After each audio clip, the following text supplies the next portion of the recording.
Did you know Afghanistan has experienced unprecedented economic growth during the last 14 years? Did you know the private sector has contributed billions of dollars toward reconstructing Afghanistan since 2001? Did you know Afghanistan has one of the most liberal investment laws in the region? Invest in Afghanistan, your investment destination at the heart of Asia. Do you want to know about the demographic profile of Afghanistan? I'm sure you do. Here it is. Afghanistan has a total population of 28.6 million, which is projected to reach 55.9 million by 2050. 51% of the population is male and 49% female, which makes it one of the world's most gender-balanced countries.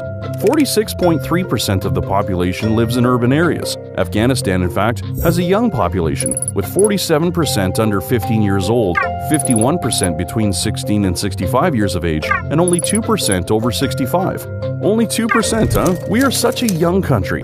How about the economic profile of Afghanistan? Well, here you go. Afghanistan has experienced unprecedented economic growth, with the GDP of the country increasing from $2.2 billion in 2002 to $22.2 billion in 2015, with an expected growth rate of 5% in 2016.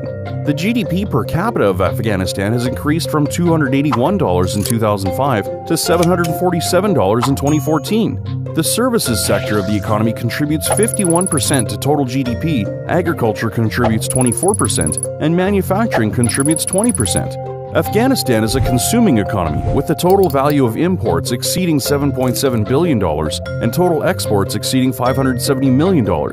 Did you know that Afghanistan has an improving infrastructure? You heard it right.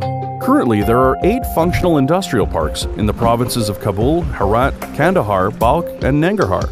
11 industrial parks are under construction in the provinces of Kabul, Herat, Logar, Khost, Helmand, Parwan, Ghazni, Maidan Wardak, Kunduz, Nangarhar, and Faryab. 13 industrial parks are planned in the provinces of Takhar, Kabul, Paktia, Baglan, Lagman, Nimroz, Jazjan, Faryab, and Helmand. Afghanistan has 4 international airports in Kabul, Mazar-e-Sharif, Herat, and Kandahar. Furthermore, as a landlocked country, Afghanistan has 9 dry ports for conducting trade with Central Asian countries, South Asian countries, China, and Iran. Wait, there's more. Afghanistan lives in close proximity to a number of regional ports, 816 kilometers from Spin Boldak Shaman to the Karachi port, 1,447 kilometers from Torkham to the Karachi port, 1,036 kilometers from Spin Boldak Shaman to the Gwadar port, 1,831 kilometers from Torkham to the Gwadar port, 520 kilometers from Torkham to the Wagah port, 883 kilometers from Zaranj to the Shabahar port. These routes connect you to the regional and international markets. Now, here is a response to your question, why invest in Afghanistan?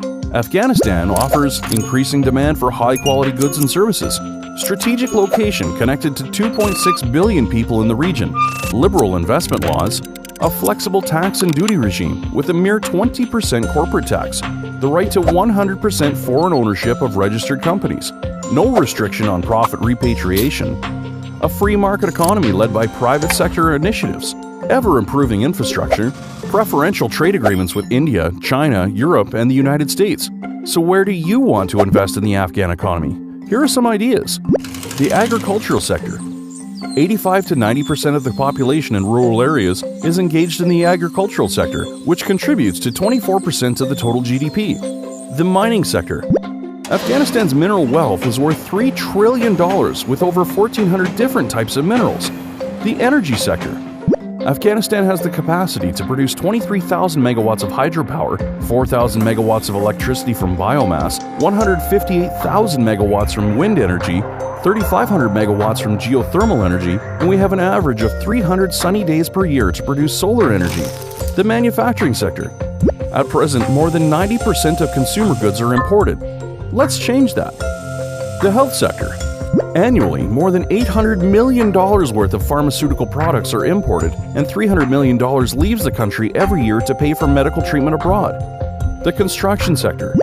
Construction has contributed 7 to 10% to the total GDP in recent years, and there are public sector projects worth more than $2 billion per year, and the telecommunications industry, with 24 million mobile subscribers, covers 90% of the total population.